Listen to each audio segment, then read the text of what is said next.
Dear student, my name is Anil Mogre and today in this video I will teach you chapter 10 gravitation class 9 physics. Okay और यहाँ पर मैं आपको topic बताऊंगा free fall. Free fall होता क्या चीज़ है. एक्सपेरिमेंट देखेंगे छोटा सा. उस एक्सपेरिमेंट में मान लीजिए आपने एक स्टोन को, स्मॉल स्टोन को आपने थ्रो किया अपवर्ड डायरेक्शन में. अब क्या होगा, थ्रो करने के बाद it reaches a certain height after some time, और उसके बाद में वो क्या हो जाता है, धीरे धीरे उसका स्पीड स्टोन का कम हो जाता है.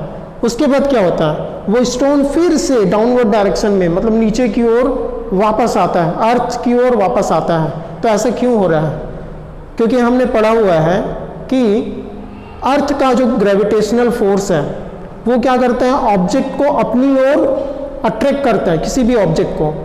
ठीक है, जो ऑब्जेक्ट अर्थ के नियर में रहता है, सरफेस के नियर में रहता है या सरफेस पे रहता है, उस ऑब्जेक्ट को अर्थ का ग्रेविटेशनल फोर्स क्या करता है, अपनी ओर अट्रैक्ट करता है. ठीक है, तो आपने स्टोन को फेंका, स्टोन के ऊपर में ग्रेविटेशनल फोर्स लग रहा है जिसके कारण में वो ऑब्जेक्ट जो है नीचे की ओर डाउनवर्ड डायरेक्शन में आ रहा है. अब फ्री फॉल को देखते हैं. फ्री फॉल क्या होता है, ये आपने कॉन्सेप्ट पहले से समझा हुआ है जो अभी मैंने बताया. अब मैं इसको बताने का मेरा कारण इसलिए था क्योंकि फ्री फॉल इसी से जुड़ा हुआ है. अब देखिए फ्री फॉल में क्या होता है, मान लीजिए किसी ऑब्जेक्ट को आपने सर्टेन हाइट से छोड़ा, लीव किया. तो ये मान लीजिए एक चौक है, इसको लीव किया, तो ये चौक किधर जा रहा है, नीचे की ओर जा रहा है, डाउनवर्ड डायरेक्शन में जा रहा है. अब ये बताइए इस पर फोर्स कौन सा लग रहा है, क्यों जा रहे हैं नीचे की ओर, क्या रीजन है इसके पीछे. क्योंकि अर्थ का ग्रेविटेशनल फोर्स उस ऑब्जेक्ट के ऊपर में लग रहा है. Gravitational force exerted by earth on any object is called as gravity. ठीक है, तो ग्रेविटी के कारण में, और gravitational force exerted by earth, gravity और gravitational force exerted by earth दोनों क्या है, सेम है. अब उस फोर्स के कारण में ऑब्जेक्ट डाउनवर्ड डायरेक्शन में जाता है. अब मान लीजिए कोई भी ऑब्जेक्ट, केवल उस पर ग्रेविटेशनल फोर्स ही लग रहा है अर्थ का, और कोई एक्सटर्नल फोर्स नहीं लग रहा है, और वो ऑब्जेक्ट क्या हो रहा है, फ्रीली तरीके से फॉल हो रहा है, एकदम फ्रीली फॉल हो रहा है, उस पर कोई एक्सटर्नल फोर्स नहीं लग रहा है, केवल अर्थ का ग्रेविटेशनल फोर्स ही लग रहा है. उस स्टेट में उस ऑब्जेक्ट को बोला जाता है कि वो फ्री फॉल कंडीशन में है. समझ आया फ्री फॉल क्या है. अब मैं इसका डेफिनेशन बता देता हूं. When an object falls under the force of gravity alone is said to be in the state of free fall. जब कोई भी ऑब्जेक्ट एक फोर्स, एक्सटर्नल फोर्स, वो फोर्स क्या कहलाता है, gravitational force of the earth और ग्रेविटी, उसके कारण में ही वो डाउनवर्ड डायरेक्शन में वो गिर रहा है, नीचे की ओर आ रहा है, उस पर एक ही फोर्स लग रहा है, उस स्टेट को बोला जाता है फ्री फॉल स्टेट. समझ आया.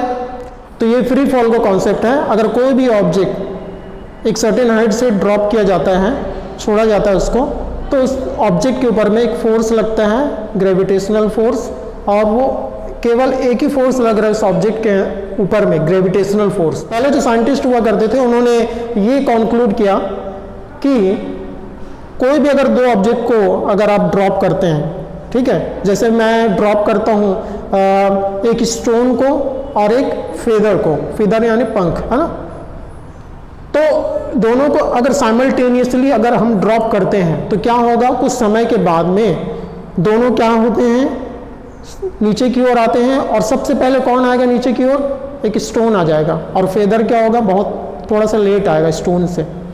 ऐसा क्यों हो रहा है. तो यहाँ इस एक्सपेरिमेंट से हम कंक्लूड कर सकते हैं कि जिसमें मास ज़्यादा होता है ऑब्जेक्ट में, वो मास ज़्यादा होने के कारण में वो ऑब्जेक्ट क्या होता है, पहले नीचे की ओर आता है, जबकि फेदर जो है उसका मास क्या है, कम है, इसलिए वो क्या होता है, थोड़ा टाइम के बाद में आता है. तो आप सोचेंगे ऐसा होगा, तो जिसका मास ज़्यादा रहता है वो सबसे पहले नीचे की ओर आएगा, ठीक है, सर्टेन हाइट में. परंतु ऐसा नहीं है, ये गलत है. इसको प्रूव किया था गैलीलियो ने. गैलीलियो ने क्या किया, उस समय वो एक लीनिंग टावर ऑफ पीज़ा, आपने सुना होगा, इटली में है, तो वो लीनिंग टावर ऑफ पीज़ा में चले गए, और वहाँ पर उन्होंने 2 स्टोन्स को लिया of different mass, 2 different mass का स्टोन उन्होंने लिया, और उन्होंने दोनों को एक साथ साइमल्टेनियसली ड्रॉप कर दिया लीनिंग टावर ऑफ पीज़ा से. और कुछ समय के बाद में उन्होंने ऑब्जर्व किया कि दोनों स्टोन जो है वो सेम टाइम में रीच करते हैं ग्राउंड में। इसका मतलब उन्होंने कंक्लूड किया मास चाहे कोई भी क्यों ना हो, कम हो या ज़्यादा हो, दो ऑब्जेक्ट जो हैं वो सेम स्पीड में नीचे की ओर क्या होते हैं, आते हैं सेम स्पीड में ना, तो वो इंडिपेंडेंट होते हैं उनके मास से, चाहे मास कम हो चाहे ज़्यादा हो, चाहे वे मास जो है वो 1 kg का हो या 1000 kg का हो, कोई भी मास क्यों ना हो, अगर आप उसको ड्रॉप करते हैं एक सर्टेन हाइट से तो सेम स्पीड में दोनों मास, दोनों ऑब्जेक्ट जो है सेम स्पीड में ग्राउंड की ओर आएंगे और सेम टाइम में वो क्या होंगे, ग्राउंड में रीच करेंगे। अब दो डिफरेंट मासेस के स्टोन जल्दी क्यों आ गए, क्योंकि उनका जो डेंसिटी है, ठीक है, वो सेम था और सरफेस एरिया क्या था, बहुत ही कम था। इसके कारण वो दो ऑब्जेक्ट क्या हो गए, सेम टाइम में वो रीच कर गए लीनिंग टावर ऑफ पीसा से बॉटम में। मगर जब आप एक फेदर की बात करें तो फेदर का सरफेस एरिया क्या होता है, ज़्यादा होता है, उसका डेंसिटी क्या होता है, कम होता है, जिसके कारण एयर जो है वो ज़्यादा एक्सटर्नल फोर्स, ज़्यादा रेजिस्टेंस अप्लाई करता है फेदर के ऊपर में, क्योंकि उसका सरफेस एरिया ज़्यादा है, तो इसलिए एयर ज़्यादा रेजिस्टेंस उसके ऊपर ऑफर करेगा। और इसी के कारण में ही, क्योंकि उसका फेदर का सरफेस एरिया ज़्यादा है और डेंसिटी जो है कम है, उसके कारण में ही उस पर external force, resistance force exerted by the air is larger, so that's why it takes long time to reach the ground compare to the stone.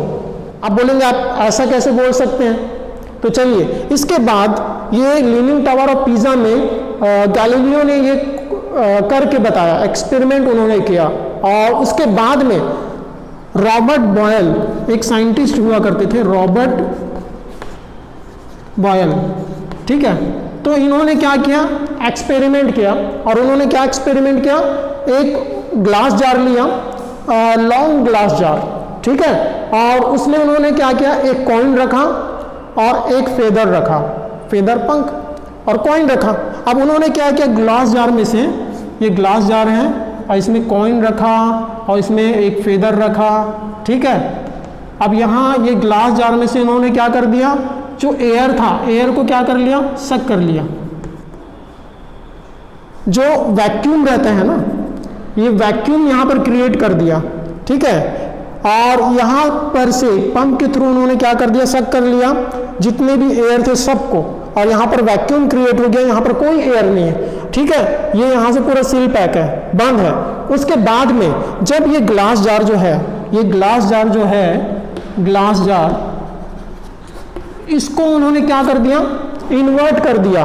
अब ये दोनों कहाँ पर है, अभी नीचे में है, ये फेदर नीचे में है और ये कॉइन जो है ये भी नीचे में है, और जैसे नीचे में आया और यहाँ पर उन्होंने पूरा एयर को सक कर लिया, कहने का मतलब यहाँ पर एयर नहीं है, और जैसे ही इन्होंने इसको इन्वर्ट कर दिया, उल्टा कर दिया, तो ये कॉइन और ये फेदर सेम टाइम में एक साथ रीच करते हैं बॉटम, दूसरे बॉटम को, यहाँ से लेकर फिर यहाँ तक सेम टाइम में ये कॉइन और ये फेदर क्या करते हैं, गिरते हैं, मतलब टॉप से बॉटम, ऊपर से नीचे की ओर, जब इसको इन्वर्ट कर दिया तब। इसका मतलब ये होता है कि एयर के एब्सेंस में कोई भी एक्सटर्नल फोर्स कॉइन और फेदर के ऊपर में नहीं लग रहा है, जो एयर का जो रेजिस्टेंस है वो नहीं लग रहा है, जिसके कारण में ये दोनों ऑब्जेक्ट सेम टाइम में रीच करते हैं सेम स्पीड से।